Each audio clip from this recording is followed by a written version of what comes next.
عليكم ورحمة الله وبركاته. إن الحمد لله نحمده ونستعينه ونستغفره ونعوذ بالله من شرور أنفسنا وسيئات أعمالنا من يهده الله فلا مضل له ومن يضلل فلا هادي له.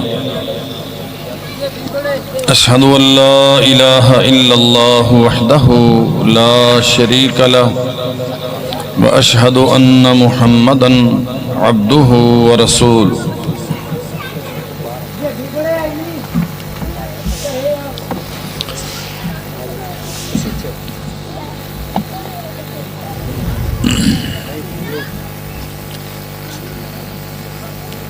فوج صاحب آ جاؤ، ہوں تسی آؤ گے تو گل چلے گی.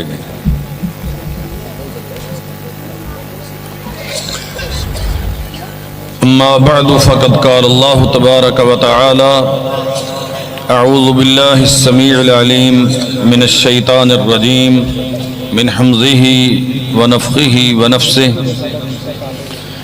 لقد كان لكم في رسول الله أسوة حسنة لمن كان يرجو الله واليوم الآخر وذكر الله كثيرا. اللهم صل وسلم على عبدك ونبيك محمد وبارك وسلم وصل عليه. بیٹے آرام سے بیٹھ جاؤ، آپ نے شرارتیں نہیں کرنی، ہلنا نہیں ہے، مجھے بات کرنے دو. قابل صد احترام علماء کرام، عزیز بھائیوں، محترم دوستو،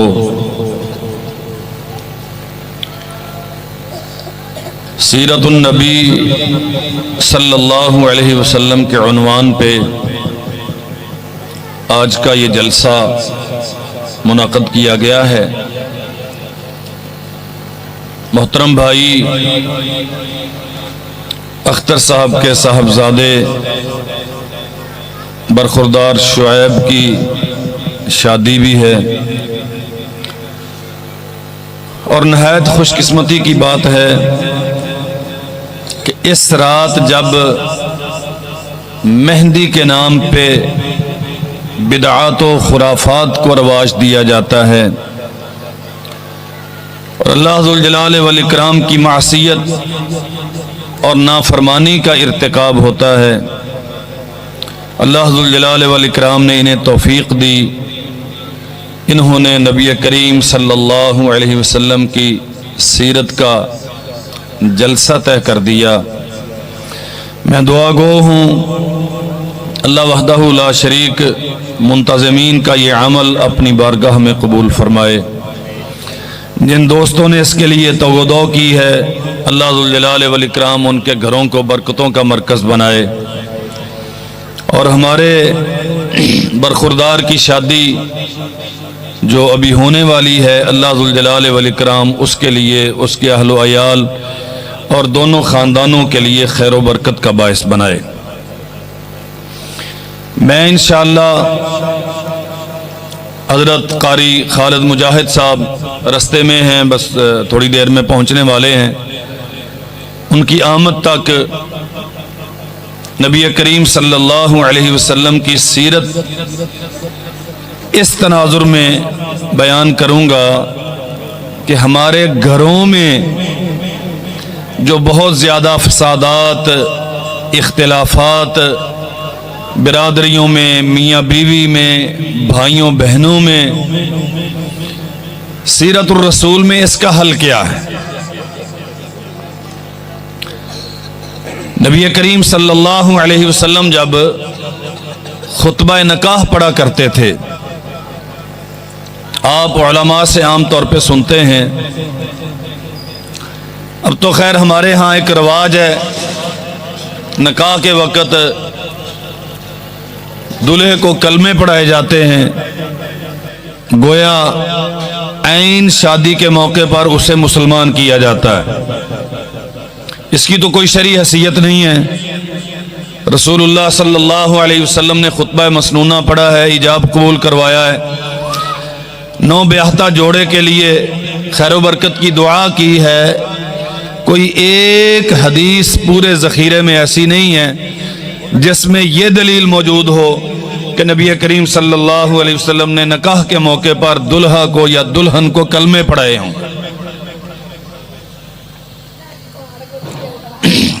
آپ صلی اللہ علیہ وسلم نکاح کے خطبہ میں اللہ ذوالجلال والاکرام کے تقوی پر مشتمل 3 آیات تلاوت فرمایا کرتے تھے۔ یا ایھا الذین آمنوا اتقوا اللہ حق تقاتہ ولا تموتن الا وانتم مسلمون۔ یا ایھا الذین آمنوا اتقوا اللہ وقولوا قولا سدیدا۔ یا ایھا الناس اتقوا ربکم الذی خلقکم من نفس واحدہ الی آخر الآیہ۔ بات اصل میں یہ سمجھ آتی ہے جب تک بندہ دل سے اللہ ذوالجلال والاکرام کا خوف محسوس نہ کرے، اپنی ذمہ داریوں کی ادائیگی پر اور اپنے حقوق کے حصول یابی پر اللہ ذوالجلال والاکرام کا تقوی اختیار نہ کرے، تب تک گھر اچھے انداز سے نہیں چلا کرتے۔ ہمارے ہاں ایک خاص قسم کا ڈیزائن طے کر لیا جاتا ہے، مجھے بیوی اس قسم کی چاہیے، حسن و جمال میں ساری دنیا سے بالا ہو، ڈگریوں کے اس کے پاس ڈھیر ہوں، میرے کندھے کے ساتھ کندھا ملا کے سوسائٹی میں موو کر سکے، اس میں یہ خوبی ہو، اس میں وہ خوبی ہو، اس میں فلاں خوبی ہو۔ لیکن شاید ترجیحات کے 100ویں نمبر پر بھی یہ بات کم ہوتی ہے کہ جو بہو میں لانا چاہ رہا ہوں یا جو بیوی میں تلاش کر رہا ہوں وہ نمازی بھی ہو اور وہ عقیدہ صحیحہ کی مالک بھی ہو۔ نبی کریم صلی اللہ علیہ وسلم نے فرمایا تنکح المرأۃ باربع، عورت سے عام طور پہ 4 وجہوں سے شادی کی جاتی ہے، لحسبہا ولجمالہا ولمالہا ولدینہا، بڑے خاندان کی ہے، بہت زیادہ خوبصورت ہے، بہت زیادہ مالدار ہے، ولدینہا یا دیندار ہے۔ یہ اسپیکر والے بھائی کدھر بیٹھے ہیں یار؟ یہ جو بعد میں گونج آتی ہے نا، یہ بند کر دیں۔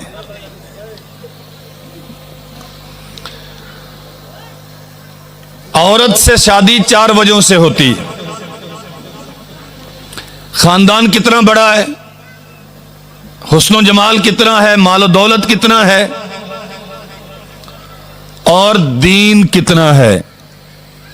اور آخر میں رسول اللہ صلی اللہ علیہ وسلم نے فرمایا فاظفر بذات الدین تربت یداک، تو دین والی عورت کو ترجیح دے، یہ تیرے لیے سب سے زیادہ ضروری ہے۔ بالکل ایسے ہی داماد یا شوہر کی تلاش میں نبی کریم صلی اللہ علیہ وسلم نے فرمایا ایسا نوجوان جس کا دین اور اخلاق تمہیں پسند ہے اور تم اس کی غربت کی وجہ سے، اس کی شکل و صورت کی وجہ سے، یا اچھے خاندان یا ہماری برادری کے نہ ہونے کی وجہ سے اس کے ساتھ اپنی بیٹی کا نکاح نہیں کر رہے، تکن فتنۃ فی الارض وفساد عریض، تمہارا یہ عمل روئے زمین پہ بہت بڑے فتنے کا باعث بنے گا۔ ہمارے ہاں بدقسمتی یہ ہے 25-26 سال کی عمر تک تو ہم اپنی اولاد کو بچہ سمجھتے ہیں، انہیں جوان باور کرنا، ان کے متعلق یہ خیال کرنا کہ یہ شادی کی عمر کو پہنچ گئے ہیں، اسے ہم اپنے مزاج کے، اپنی برادری کے رواج کے، اپنے علاقے کی رسم و رواج کے خلاف سمجھتے ہیں۔ اور ہمارے پاس ایک دلیل ہوتی ہے، میری شادی 28 سال کی عمر میں ہوئی تھی، فلاں کی شادی 31 سال کی عمر میں ہوئی تھی، تو اس کی 20 سال کی عمر میں کیوں کر دوں؟ میرے بھائیوں، دین اس چیز کا نام نہیں ہے۔ بچہ بچی جوان ہے، اب تو خیر سے پاکستان کی اسلامی حکومت نے یہ قانون بنا دیا کہ 18 سال سے پہلے قانونی طور پہ نکاح نہیں ہو سکتا، اور یہ قانون صریحاً شریعت کے خلاف ہے۔ سیدہ عائشہ رضی اللہ تعالی عنہا 9 سال کی عمر میں رخصت ہو کے رسول اللہ صلی اللہ علیہ وسلم کے گھر میں تشریف لے گئیں۔ 9, 10 یا 11 سال کی عمر میں سیدہ فاطمہ الزہرا کی شادی ہوئی ہے۔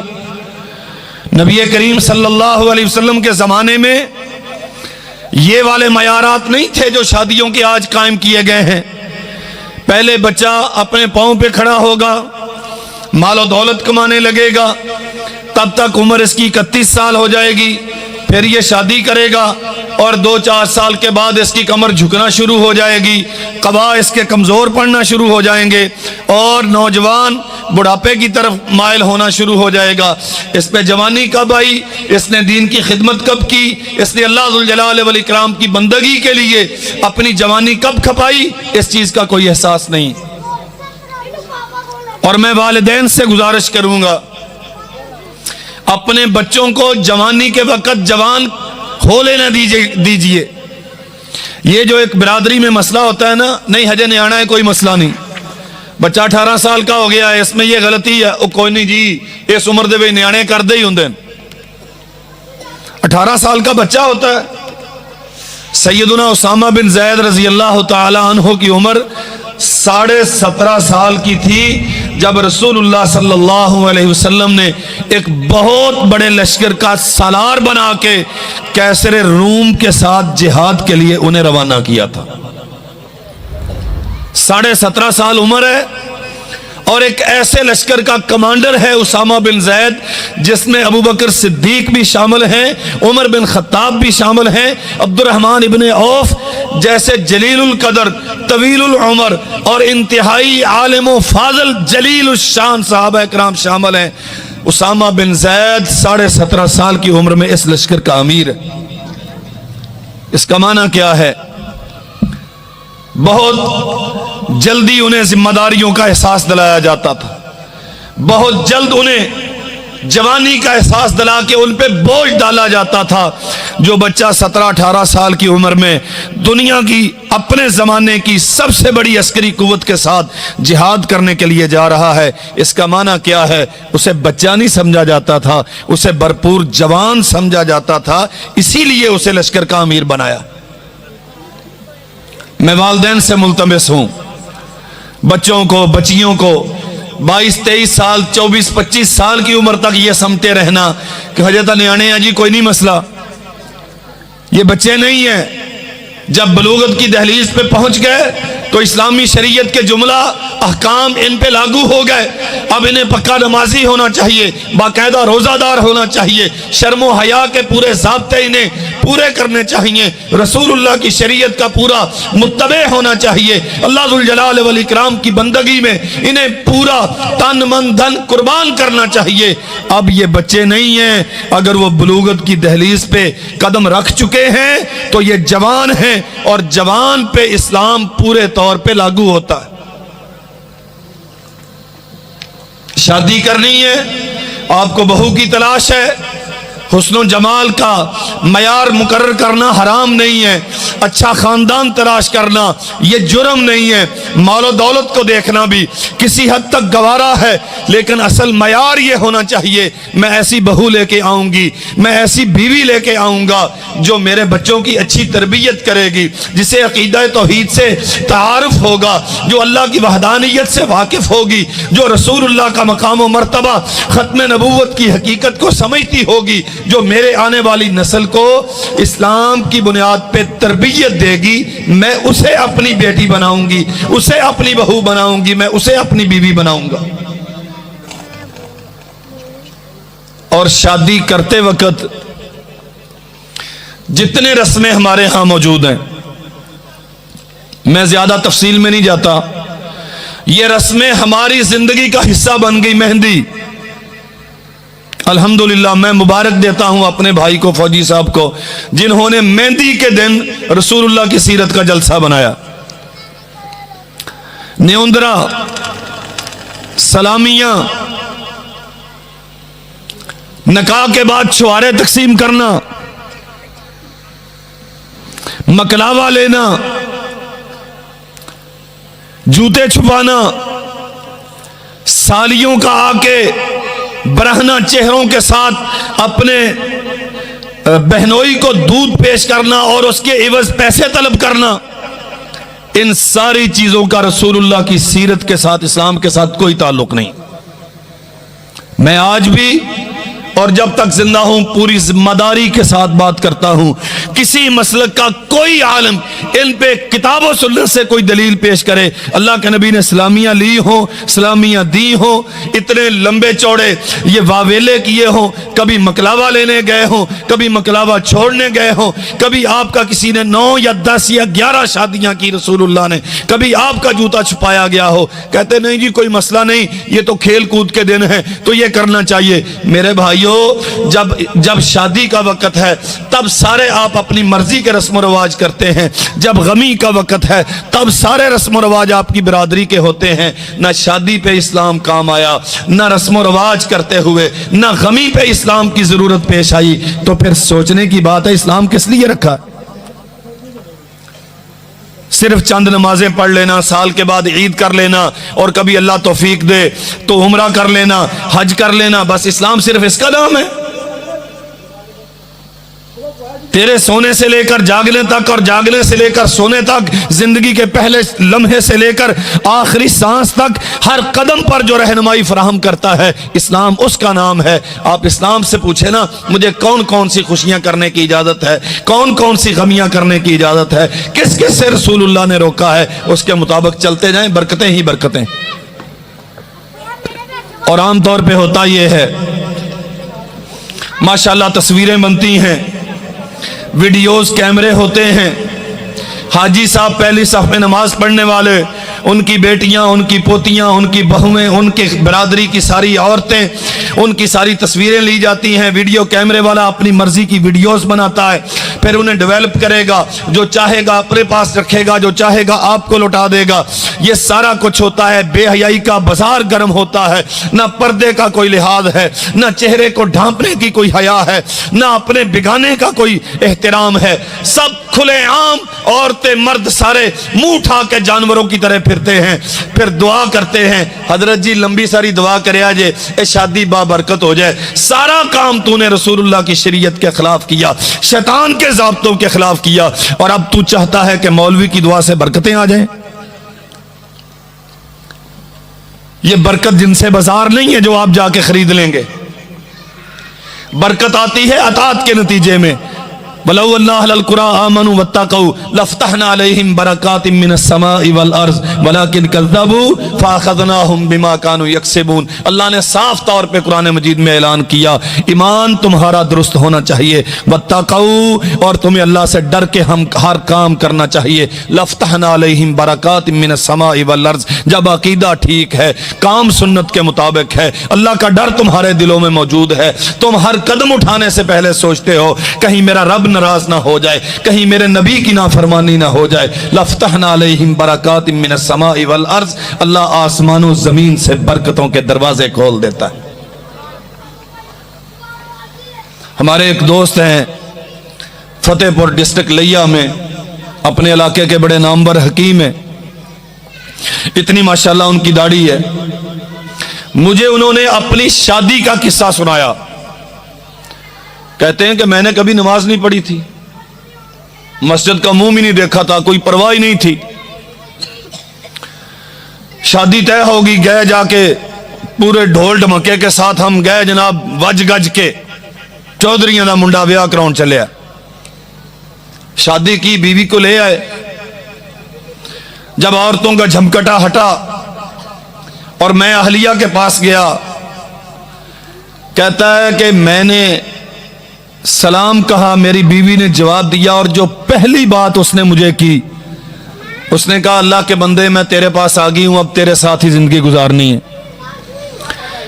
میری ظہر اور عصر دونوں رہ گئی ہیں، آپ کی بھی رہ گئی ہوں گی، مجھے رہنمائی کریں واش روم کدھر ہے، میں وضو کروں، اس کے بعد ظہر اور عصر ادا کروں، آپ بھی ظہر اور عصر پڑھ لیں، اس کے بعد اللہ ذوالجلال والاکرام کے سامنے تشکر کے، شکر کے 2 نفل پڑھیں کہ اللہ نے ہم دونوں کو اکٹھا کر دیا ہے، اس کے بعد اگلی زندگی کا آغاز کرتے ہیں۔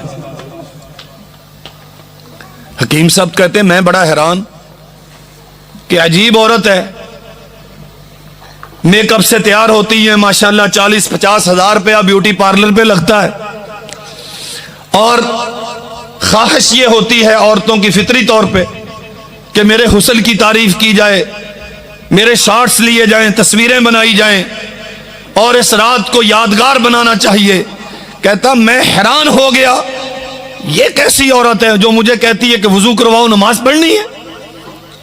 کہتا میں نے تو کبھی جمعہ نہیں پڑھا تھا، میں نے تو کبھی نماز کا سوچا نہیں تھا، میرے دل میں یہ بات آئی اللہ کے بندے تو مرد ہو کے نماز نہیں پڑھتا، یہ نو بیاہتا دلہن ہو کے اسے اپنی نماز کی اتنی فکر ہے، جو ظہر اور عصر قضا ہو چکی ہے وہ اسے ادا کرنا چاہتی۔ کوئی لمبی چوڑی تبلیغ نہیں کی، کوئی مولویوں کے جلسوں میں نہیں گیا۔ کہتا ہے وہ پہلا دن تھا جب میں نے شعوری طور پہ نماز پڑھی، ظہر بھی پڑھی، عصر بھی پڑھی، لیکن اپنی پڑھنے سے پہلے اپنی بیوی کو دیکھتا رہا یہ کرتی کیا ہے۔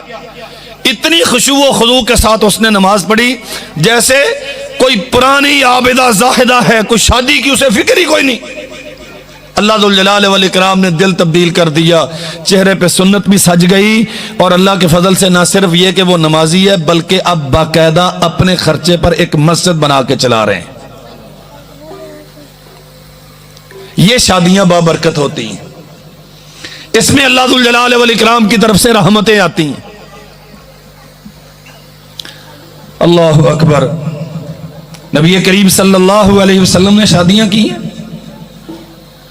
ہمارے ہاں ایک مسئلہ ہے برادریوں کے اکٹھ کا، اور ہم لڑائیاں بڑی کرتے ہیں، خاص طور پہ شادیوں پہ آ کے اگلے پچھلے سارے غصے ویاہ تے آ کے کڈی دیں۔ میں نہیں جانا، اسی تینوں سارے ٹبر نو سدیا، اسی تو مینوں ایک بندے نو سدیا۔ بہانے بنا بنا کے ہم ناراض ہوتے ہیں۔ صحیح بخاری میں یہ واقعہ ہے، سیدنا عبد الرحمن بن عوف رضی اللہ عنہ نے نکاح کیا، اور اس زمانے کا مدینہ منورہ آج کی مسجد نبوی کی جو باہر والی 4 دیواری ہے صرف اتنا تھا، اس کے اندر اندر اس زمانے کا سارا مدینہ تھا۔ چند کلومیٹر پہ پھیلا ہوا ایک چھوٹا سا شہر، چھوٹی سی آبادی جس کے بسنے والے سارے ایک دوسرے کو جانتے ہیں۔ عبد الرحمن ابن عوف رضی اللہ تعالی عنہ نے شادی کی ہے، رسول اللہ صلی اللہ علیہ وسلم کو شادی میں بلایا۔ اگلے دن گئے نا جب نماز کے لیے تو کچھ آثار محسوس ہوئے، فرمایا عبد الرحمن شادی کی ہے؟ جی حضرت شادی کی ہے۔ جب میرے ورگا مولوی ہوں نا کہنا اچھا نمازاں ساڈے مگر جنازے سارے ساڈے کولوں تو ویاہ کلے نہیں کرا لیا، ایویں کر دے نا، تسی نہ بولے آج کر دے آپ سارے ہی ایویں۔ عبد الرحمن شادی کی ہے؟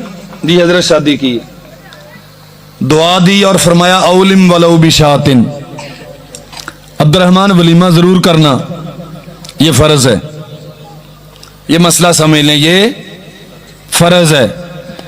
فوجی صاحب شادی والا منڈا کتنے ہے گا کہ کتے دور ہے؟ انہوں لب کے لیاؤ، گلاں دراصل ساریاں وہ سننے والی نے،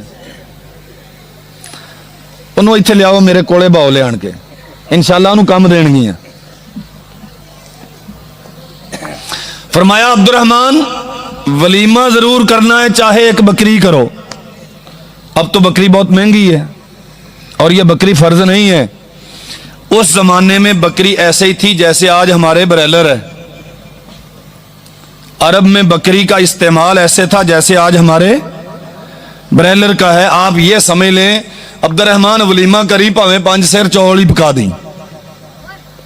اچھا ولیمہ ہم بھی کرتے ہیں، لیکن کرتے کیسے؟ نکاح سے پہلے ہی اج کڑی دی برات آنی ہے، کل نو منڈے نو ویاہن جانا ہے. اب میل سارا سدیا، نانکے دادکے سارے کٹھے ہو گئے، یہی کڑی دی برات دی کھانا ہے، تو یہی منڈے دا ولیمہ ہے. ولیمہ منڈے دے ولیمے نکاح تو پہلوں، نکاح سے پہلے ولیمہ نہیں ہوتا. یہ مسئلہ سمجھ لیں. وہ دعوت ہے، چھوٹی کر لیں بڑی کر لیں، جس نیت سے کریں گے اللہ اس کے مطابق آپ کو اس کا صلہ دے گا. آپ ولیمہ ساری برادری کو بلانا کوئی ضروری نہیں ہے. رسول اللہ صلی اللہ علیہ وسلم نے فرمایا بہترین ولیمہ وہ ہے، بہترین دعوت وہ ہے جس میں غریبوں کو بلایا جائے. اور اللہ کے نبی نے فرمایا اگر کوئی آپ کو ولیمے کی دعوت دیتا ہے تو اس کا انکار نہ کرو، اس کی دعوت پہ جاؤ. ایسے بہانے بنا کے، لڑائیاں بنا کے، الگ الگ ہو کے اور منہ بنا کے اور روٹ کے نہ بیٹھو. لیکن ولیمہ ہوتا کب ہے؟ بچے کا رخصتی ہونے کے بعد، میاں بیوی کی تنہائی اختیار کرنے کے بعد ولیمہ ہوتا ہے. نکاح سے پہلے کی جانے والی دعوت ہوتی ہے، وہ ولیمہ نہیں ہوتا. وعلیکم السلام. عبداللہ صاحب تھوڑی گستاخی ہے لیکن بہ کے سن لو آئی سانو. ولیمہ وہ ہوتا ہے جو نکاح کے بعد، میاں بیوی کی خلوت اختیار کرنے کے بعد جو دعوت کی جاتی ہے اسے ولیمہ کہتے ہیں. میں بات کر رہا تھا ناراضگی کی. ہم معمولی باتوں پر ناراض ہوتے ہیں اور شادیوں پہ آ کے خاص طور پہ ہم جھگڑا کھڑا کرتے ہیں. سیدنا جابر بن عبداللہ رضی اللہ عنہ رسول اللہ صلی اللہ علیہ وسلم کے صغار صحابہ میں سے، نوجوان صحابہ، چھوٹی عمر کے صحابہ میں سے تھے. ان کے والد محترم جنگ احد میں شہید ہوئے. سیدنا عبداللہ رضی اللہ عنہ عمر چھوٹی تھی، 8 ان کی بہنیں تھیں اور ان کے والد محترم کی 4 شادیاں تھیں، گویا 4 ان کی مائیں تھیں. اور جب سیدنا عبداللہ رضی اللہ عنہ شہید ہوئے ہیں تو ہمارے جیسے پنجابی میں کہتے ہیں وال قرضے نہ پھنسیا سی. اتنا زیادہ ان پہ قرض تھا کہ عبداللہ، جابر بن عبداللہ رضی اللہ عنہ بے پناہ پریشان تھے کہ اللہ کے نبی میرے ابا کا قرض کیسے ادا ہوگا. چلے بات آئی ہے تو برکت کی بات ہے، میں انشاءاللہ آپ کو عرض کرتا ہوں، آپ کو فائدہ دے گی. رسول اللہ صلی اللہ علیہ وسلم کے پاس آئے. اللہ کے نبی جن لوگوں نے قرض لینا وہ مانگتے، بار بار تنگ کرتے ہیں کہ ہمارے پیسے لوٹاؤ. میرے پاس چند درخت ہیں کھجوروں کے، ان کی کھجوریں اتاروں گا، اتنی تو ہے نہیں کہ قرض خواہوں کا قرض پورا ہو جائے. تو آپ تشریف لائیں یا میں انہیں آپ کے پاس لے کے آتا ہوں، آپ انہیں کہیں کہ 2-4 سال مجھے ٹائم دے دیں، کوئی مہربانی کریں. رسول اللہ صلی اللہ علیہ وسلم نے انہیں کہا. لوگ نہ مانے، نہیں جی اسی تو ہونے ہی لینا کرتے ہیں نا، ہمیں تو بھی چاہیے. نبی علیہ السلام نے فرمایا عبداللہ، جابر آپ جائیں، جب کھجوریں اتار لینا تو جتنی قسمیں ہیں کھجوروں کی، یہ مبروم ہے، یہ سکری ہے، یہ عجوا ہے، یہ فلاں ہے، یہ فلاں ہے، ان سب کی الگ الگ ڈھیریاں لگا دینا، اکٹھے نہ کرنا اور اسے استعمال نہ کرنا. ڈھیریاں لگا کے مجھے بلانا. جابر آئے رضی اللہ عنہ اللہ کے نبی کے پاس، حضور میں نے کھجوریں اتار لی ہیں، الگ الگ ڈھیریاں بنا دی ہیں. اللہ کے نبی تشریف لائے اور ایک ڈھیری کے ارد گرد اللہ کے نبی نے گھومنا شروع کر دیا، برکت کی دعا شروع کر دی، اس پہ ہاتھ پھیرا اور فرمایا جابر اس ڈھیری سے وزن کر کر کے جتنے قرض خواہ ہیں انہیں دینا شروع کر دو. اس سے 1000 درہم لیا، 1000 درہم کی کھجوریں دے دی. اس سے 1000 دینار لیا، اتنے کی کھجوریں دے دی. اس کے اتنے پیسے ذمے ہیں، اسے اتنے کی دے دی. اس کا اتنا قرض ہے، اسے اتنے کی دے دی. سنن نسائی میں صحیح سند کے ساتھ حدیث ہے. اللہ کے نبی صلی اللہ علیہ وسلم نے برکت کی دعا کی ہے. شہید کا بیٹا ہے، 8 بہنوں کا بھائی ہے، 4 ماؤں کا اکلوتا پالنے والا بیٹا ہے. اللہ ذوالجلال والاکرام نے برکت کی. رسول اللہ صلی اللہ علیہ وسلم کی دعا کے نتیجے میں سارے قرض خواہوں کا قرض پورا ہو گیا. جابر کہتے ہیں اللہ نے میرا قرض بھی اتار دیا اور سال کا کھانا بھی عطا کر دیا. انہی جابر نے رضی اللہ عنہ شادی کر لی اور ایک سفر سے واپس آ رہے ہیں، جہاد کے سفر سے واپس آ رہے ہیں. رسول اللہ صلی اللہ علیہ وسلم کے قریب ہو کے جا کے عرض کی، اللہ کے نبی میں نے شادی کی ہے،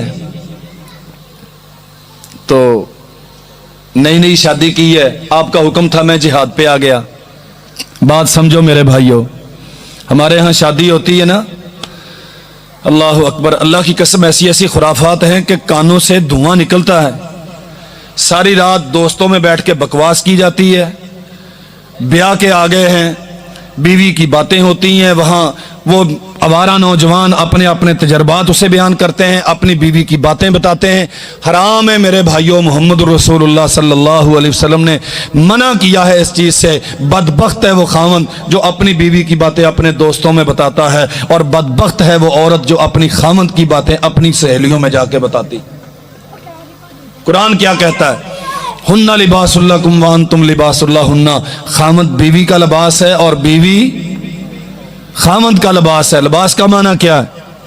یہ میں نے کپڑے پہنے ہوئے ہیں، 200 کے ہیں یا 10,000 کے ہیں، میرے جسم پہ میل کتنا ہے، داغ کتنے ہیں، رنگ کتنا کیسا ہے، میرے ان کپڑوں کے نیچے کیا ہے. اس 200 کے لباس نے ہر چیز کو چھپا لیا. اب اچھا چہرہ، ٹوپی پہنے ہوئے، خوشبو لگے ہوئے، میرا جسم آپ کو نظر نہیں آ رہا بلکہ صرف میرا لباس آپ کو نظر آتا ہے. ہن لباس لکم. عورتیں اپنے خاوندوں کا لباس ہیں. اس کا معنی کیا ہے؟ تیرے خاوند میں کوئی کمزوری ہے، اس میں کوئی عیب ہے، یا تو اسے بتا جو اس کی اصلاح کر سکے، یا اسے چھپا کے رکھ. اللہ ذوالجلال والاکرام سے اصلاح کی دعا کر. لوگوں میں نہ اسے بکتی پھر، تو لوگوں میں پھیلائے گی، شیطان اسے اچھالے گا اور نتیجہ یہ نکلے گا میاں بیوی میں آپس میں فساد شروع ہو جائے گا. جابر رضی اللہ عنہ، اللہ کے نبی، نئی نئی بیوی ہے، آپ کے حکم پہ میں جہاد پہ آ گیا. ہمارے نوجوان تو ماشاءاللہ شادی، میرے ساتھ واقعہ ہوا، شادی کی، فجر کی اذان کو ابھی کوئی 15-20 منٹ باقی تھے، میں مسجد میں چلا گیا. ہمارے ایک بابا جی تھے، اور تم چھوٹا ہے کہ بڑا ہے؟ میں نے کہا جی میں چھوٹا ہوں. بیاہ تیرا ہویا ہے؟ میں کہا ہاں جی. تو تم ایتھے کی لین آیا؟ اللہ کی قسم یہ میرے ساتھ ہوا. بھئی نماز پڑھنے آیا ہوں. اور ہمارے ہاں معمول یہ ہے، جب شادی کے لیے جاتے ہیں نا، پہلے رواج تھا، اب تو خیر سے وہ رواج بھی ختم ہو گیا. مسجد میں جایا کرتے تھے، 2 رکعت نفل پڑھا کرتے تھے. بابے جانتے ہوں گے، جب شادی پہ جایا کرتے تھے نا، دولہا صاحب مسجد میں لے جاتے تھے، 2 نفل پڑھا کے اسے گاڑی پہ بٹھاتے تھے یا گھوڑی پہ بٹھاتے تھے. اب خیر سے وہ بھی گیا. اب دولہا صاحب بھی پالش ہونے کے لیے بیوٹی پارلر پہ گئے ہوتے ہیں، ادھر دلہن بھی وہیں پہ بیٹھی ہوئی ہوتی ہے، اور باراتی سارے بیچارے دروازے میں کھڑے ہوتے ہیں کہ دولہا صاحب پالش ہو کے آئیں گے تو ہم جائیں گے. حرام ہے. عورت کے لیے رنگ لگانا جائز ہے، مرد کے لیے رنگ لگانا حرام ہے. میں ذمہ داری کے ساتھ کہتا ہوں، محمد رسول اللہ صلی اللہ علیہ وسلم نے فرمایا، عورت اگر خوشبو لگائے جو اس کے جسم کے باہر پھیلتی ہے اور لوگ اس کی طرف متوجہ ہوتے ہیں تو یہ حرام ہے. مرد اگر رنگ لگائے جس سے اس کی حقیقت چھپتی ہے اور اس کا چہرہ خوبصورت بنایا جاتا ہے تو مرد کے لیے حرام ہے. یہ 20-25 ہزار روپیہ جو آپ لگاتے ہیں نا دلہا صاحب کو پالش کروانے پر، یہ حرام ہے، قطعی طور پہ حرام ہے، بالکل کوئی جواز نہیں اس کا. اصل کام کیا ہے؟ آپ شادی کر کے آ گئے، نمازیں ادا کریں، اللہ ذوالجلال والاکرام کی اطاعت و فرما برداری سے مسنون طریقے پر دعا یاد کریں. بیڈ روم میں جانے کی دعا کیا ہے؟ بیوی کو گھر میں ویلکم کرنے کی دعا کیا ہے؟ اللہم انی اسألک خیرہا و خیر ما جبلتہا علی و اعوذ بک من شرہا و شر ما جبلتہا علی. رسول اللہ صلی اللہ علیہ وسلم نے دلہوں کو دعا سکھائی ہے، جب بیوی کو گھر میں لے کے آؤ تو اس دعا کے ساتھ اس کا ویلکم کرو. جب بیوی سے علیحدگی اختیار کر لی ہے، اللہم جنبنا الشیطان و جنب الشیطان ما رزقتنا من. اللہ ہم دونوں تیری پناہ طلب کرتے ہیں شیطان کے شر سے، اور اس کے لیے بھی جو تو ہمیں اولاد دے تیری پناہ طلب کرتے ہیں. محمد رسول اللہ صلی اللہ علیہ وسلم نے فرمایا، یہ دعا پڑھ کے جو خاوند اپنی بیوی کے بیڈ روم میں جاتا ہے، اللہ ذوالجلال والاکرام اسے اولاد عطا کر دے تو ساری زندگی اس بچے یا بچی پر شیطان تسلط اختیار نہیں کر سکتا. ہمیں دعائیں آتی نہیں، ہمیں سنت کا پتہ ہی نہیں. جابر بن عبداللہ رضی اللہ عنہ کہتے ہم سے تو اٹھ کے بیوی کو چھوڑ کے مسجد میں نہیں جایا جاتا. نمی شادی کی تھی ہوتا 4 دن مولوی صاحب کو عیش کر لین دیو پھر پڑھ لیں گے نمازاں. رسول اللہ صلی اللہ علیہ وسلم نے جہاد کا اعلان کیا. جابر بن عبداللہ جہاد پہ گئے. واپسی کے سفر پہ کہتے ہیں اللہ کے نبی آپ کو معلوم ہے میں نے نئی شادی کی ہے تو مجھے ذرا جلدی جانے کی اجازت دے دیں. فرمایا سیبن ام بکرن, کمواری سے کی ہے یا متلقہ یا بیوہ سے کی ہے؟ اللہ اکبر. اللہ کے نبی میں نے بیوہ سے کی ہے. فرمایا تو نوجوان ہے تو تجھے کمواری رشتہ مل جاتا تو کمواری سے کرتا. اللہ کے نبی بات دیکھیں کتنی دنائی کی ہے. اپنے گھروں کے ماحول کو سمجھیں. میری آئیڈیالوجی یہ ہے, میرا آئیڈیل یہ ہے, میرا کرائٹیریا یہ ہے, میں اس پہ لگے رہتے ہیں. اپنے ماحول کو سمجھیں, اپنے گھر کی ضروریات کو دیکھیں. اللہ کے نبی میری 8 بہنیں ہیں, میرے باپ کی 8 بیٹیاں ہیں اور چھوٹی عمر کی ہیں. اگر ایسی ہی چھوٹی عمر کی بیوی لے آتا وہ ان کے ساتھ مل کے کھیلتی رہتی, ان کی تربیت کون کرتا؟ میں بڑی عمر کی بیوی اس لیے لے کے آیا ہوں تاکہ میری بہنوں کا خیال کرے. رسول اللہ صلی اللہ علیہ وسلم نے تحسین کی, شاباش دی, اچھا کہا. جابر تو نے بہت اچھا سوچا ہے, صرف اپنا ہی نہیں سوچا اپنی بہنوں کا بھی سوچا. اللہ کے نبی مجھے جانے کی اجازت دیں. فرمایا جاؤ, لیکن اونٹ چلتا, تھکا ہارا, لمبا سفر, کمزور, ضعیف. اللہ اکبر. رسول اللہ صلی اللہ علیہ وسلم فرماتے ہیں جابر اونٹ بیچنا ہے؟ اللہ کے نبی یہ ویسے ہی آپ کے لیے حاضر ہے. فرمایا نہیں, قیمت طے کرو, پیسوں کا لوں گا. اللہ کے نبی میں بھی حاضر, میرا اونٹ بھی حاضر, میری جان بھی حاضر, آپ لیں جو چاہیے لے. فرمایا نہیں, خریدوں گا.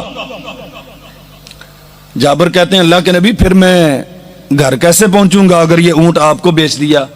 فرمایا وہاں جا کے دے دینا, سودا ابھی کر لو, دے دینا مدینہ میں جا کے. رسول اللہ صلی اللہ علیہ وسلم نے اونٹ خریدا اور اونٹ کو تھپکی لگائی. اللہ کی قسم سنن نسائی میں لکھا ہے اونٹ اتنا تیز ہو گیا جیسے جوان اونٹ بھاگتا ہے, پھر کسی کو اس نے اپنے قریب نہیں پہنچنے دیا. اور جب مدینہ میں آئے نا, اللہ اکبر, جابر اپنے گھر میں پہنچے, تھوڑی دیر ہوئی, رسول اللہ صلی اللہ علیہ وسلم تشریف لے آئے. تو اگلے دن جابر آئے اونٹ لے کے, اللہ کے نبی صلی اللہ علیہ وسلم کو جا کے پیش کر دیا, حضور آپ سے سودا ہوا تھا, آپ اپنا اونٹ لے لیں. رسول اللہ صلی اللہ علیہ وسلم نے سیدنا بلال رضی اللہ عنہ کو فرمایا بلال جاؤ, جتنے پیسے طے ہوئے تھے جابر کو اتنے پیسے ادا کر دو. جابر جب پیسے لے کے مڑے تو فرمایا جابر بات سنو یار. جی حضرت میں حاضر ہوں. فرمایا یہ اونٹ بھی لے جاؤ, یہ تیرا تحفہ ہے, اسے بھی اپنے ساتھ ہی لے جاؤ. ہم بھی تحفہ دیتے ہیں. اے چوئی صاحب لکھے آجے ذرا سلامی, اب فلاں بن فلاں دی لکھ لے آجے ذرا تیانہ. اچھا بھی دیا تحفہ ہے, لکھنا کس لیے؟ یہ شرعی مسئلہ ہے میرے بھائیوں. اور میں بندے سوچتے ہیں مولوی آپ تا لیندے ڈٹ کے, سانو ہی کہندے نہ لیا کرو. میں نے 2 شادیاں کی ہیں اللہ کی توفیق سے, اور میں رسول اللہ کے ممبر پہ بیٹھا ہوں, قسم اٹھا کے کہہ سکتا ہوں میں نے دونوں شادیوں پہ نہ نیوندرا لیا, نہ سلامیاں لی, نہ دودھ پیا, نہ کوئی رسم کی. اپنے گھر میں اعلان کیا, میں اپنے باپ کی اولاد میں سے پہلا فرد ہوں جس نے یہ اعلان کیا کہ یہ غیر شرعی ہے, ہم نہیں لیں گے. اور اللہ کی فضل سے اب میری برادری میں شاید ہی کوئی ایسا کام کرتا ہو, سب چھوڑ چکے, نہیں لینا. تحفہ دینا ہے نا اپنے تو 4 دن پہلے جا کے دیں. بچی کے باپ کو کہیں کہ بھائی یہ میری طرف سے 50,000 روپیہ رکھو, آپ نے اپنی بیٹی کی کوئی چیز بنانی ہے, مہمان آئیں گے آپ کے گھر میں, کوئی ضرورت ہے آپ رکھ لو. لیکن تحفہ وہ ہوتا ہے جو دینے کے لیے دیا جاتا ہے, جو لینے کے لیے دیا جاتا ہے. وہ تحفہ ہوتا ہے کہ قرض ہوتا ہے؟ بولے آج ذرا, تحفہ ہوتا ہے کہ قرض ہوتا ہے؟ وہ قرض ہوتا ہے. اور جو قرض تھوڑا دے کے زیادہ لیا جاتا ہے وہ کیا ہوتا ہے؟ ہاں جی, یہ ہوں فیصلہ تسی کرنا. جڑیاں آپ اسلامیاں دئی دی ہیں, اپنے گھر بھی ایک ڈیری بنی ہے, میں فلانے نو اینیاں پا کے آیا سی, جدوں انہیں مینوں سدیا نا میں وہ ڈیری ویکھنی پہلوں, بھی اچھا انہوں نے ساڈے وال آئے سی 6000 تے میں 1000 وعدہ کر آیا سی تے ہون کنے دینے تے جڑا لین والا نا انہیں بھی ڈیری ویکھی ہوندی میرے انہاں وال اینے گئے تے میں اینے لینے تھوڑے دے کے زیادہ لئیے انہوں کی کہندے نا یہ تسی آپ ہی کہن رہے ہو میں میرا نا سویرے گالاں کڈیا مولوی فتویٰ لا گیا تھوڑے دے کے زیادہ لینے کو سود کہتے ہیں تحفے دے کے واپس نہیں لیے جاتے علیکم السلام ورحمۃ اللہ ماشاءاللہ قاری صاحب آ گئے چیک تشریف لے آؤ تھوڑا دے کے زیادہ لینے کو سود کہتے ہیں میرے بھائیوں کام وہ کرو جو رسول اللہ صلی اللہ علیہ وسلم کی سنت کے مطابق ہے آپ نے اگر تحفہ دینا ہے تو 2-4 دن پہلے دے دیں 2-4 دن بعد میں جا کے دے دیں اچھا اس موقع پر بھی دینا تو دے دیں کوئی حرج نہیں ہے لیکن واپسی کی کوئی توقع نہ رکھیں واپسی کی کوئی توقع نہ رکھیں بالکل نہ لکھیں میں قسم اٹھا کے کہتا ہوں میرے ساتھ واقعہ میرے ماموں آئے آؤ جی مولوی صاحب اندر آؤ ذرا ماموں کی کرنا آ تو صحیح یار چلا گیا کپڑے پایا میں کہ کپڑے تو پائے ہی ہے بہ جا پھر اتنے بہ گیا میرا بھانجا سب سے بڑی بہن کا بیٹا وہ میرا ہم عمر ہے وہ رجسٹر لے کے آ گیا میں نے کہا ظفر کیا کرنا ہے کہتا ہے یہ لکھنا ہے کیا لکھنا ہے جڑیاں اسلامیاں ہونیاں میں کہ پڑھا یار میری تعلیم تیرے تو زیادہ میں اچھا لکھوں گا مینوں پڑھا ذرا چاچیاں مامیاں پھوپھیاں تائیاں ساری اکٹھی ہو گئیں میں نے اللہ کی توفیق سے رسول اللہ صلی اللہ علیہ وسلم کی حدیث پڑھی تحفہ دینے کے آداب بیان کیے اور میں نے اعلان کیا کہ بھائی جنہیں دینا دیو جنہ دینا دیو 2 شرطاں جے میں لکھنا کوئی نہیں کاپی کر لی لات دے تھلے میں نے کہا میں نے لکھنا کوئی نہیں اور دوسری بات ہے میں نے واپس کوئی نہیں کرنا یہ اعلان کیا اللہ کے فضل سے کسی نے دیا کسی نے نہیں دیا میری شادی کو 16 سال ہو گئے ہیں اللہ کی رحمت سے میرے بھانجوں کی بھانجیوں کی بھتیجوں کی جتنی شادیاں ہوئی ہیں اب پوچھتے ہیں آپ صاحب سے پوچھ لو کیسے کرنا ہے ہم کہہ دیتے ہیں کہ بھئی ہم نے اسلامیہ نہیں لینی جس نے تحفہ دینا تحفہ دے ہم نہ لکھیں گے نہ واپس کریں گے نہ حساب کریں گے نہ تم نے ڈائری دیکھنی نہ ہم نے ڈائری دیکھنی اللہ کے فضل سے برکتیں ہی برکتیں اس سے پیسے جو تھوڑے دے کے گیا اس کے ساتھ لڑائی جو زیادہ دے کے گیا وہ پریشان ہے کہ اسی سارے ٹبر نو روٹی کھوائی سانو ہن 2 جیاں نو کھوا کے انہیں 1000 روپیہ لے لیا یہ شادیاں ہو رہی ہیں بھائی یہ بدلے لیے جا رہے ہیں شادی کرو رسول اللہ صلی اللہ علیہ وسلم کی سنت کے مطابق ایک آخری بات عرض کرتا ہوں شیخ صاحب نے بھی گفتگو کرنی ہے قاری صاحب تشریف لے آئیں ہمارے ہاں ایک مسئلہ ہوتا ہے حق مہر کا آج ہی میں جمعے کے بعد ایک نکاح پڑھا کے آیا ہوں حق مہر کنا جی شری لکھ لو جی شری کنا جی 500 لکھ لو یہ 500 شری ہے وہاں جی شریعت چنا ہی ہے اچھا منڈا بیوٹی پارلر تے گیا 25,000 لا کے آیا 15-20 گڈیاں کرائیاں ماشاءاللہ ساریاں 10-10 12-12 ہزار دیاں تے حق مہر شری 500 اللہ کے نبی صلی اللہ علیہ وسلم نے 400 درہم کے عوض شادی کی ہے رسول اللہ نے اپنے ایک صحابی کی چند قرآن مجید کی سورتوں کے عوض شادی کی ہے رسول اللہ صلی اللہ علیہ وسلم نے لوہے کے چھلے کے عوض شادی کی ہے چادروں کے عوض شادی کی ہے حق مہر شری مقرر نہیں ہے پہلے 4 آنے بتی ہوں سی 4 آنے بتیاں دی تو ہن خیر نہ کلو پنڈیاں نہیں ہوندیاں ہن اسی 500 بنا لیا حق مہر ہوتا ہے دونوں کی رضامندی کے ساتھ یا عورت کی ڈیمانڈ کے مطابق یا شوہر کی حیثیت کے مطابق نکلو ان مصیبتوں سے باہر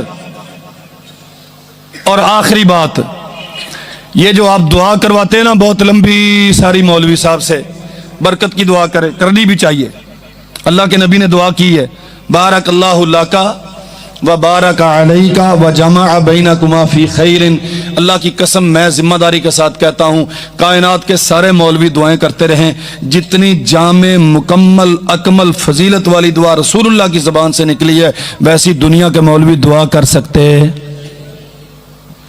یاد کیا کرو دعائیں یاد کرو خامد اپنا دلہا صاحب کو مبارکباد دینی ہے ان الفاظ کے ساتھ دو بارک اللہ لکا اللہ یہ نکاح تیرے لیے بابرکت بنائے و بارک علیکا اس کی وجہ سے اللہ تجھ پہ برکتیں اتارے و جمع بینکما فی خیر اور تم دونوں میاں بیوی کے درمیان اللہ دنیا جہان کی نعمتیں جمع، رحمتیں برکتیں جمع کر دے، یہ برکت کی دعا ہے۔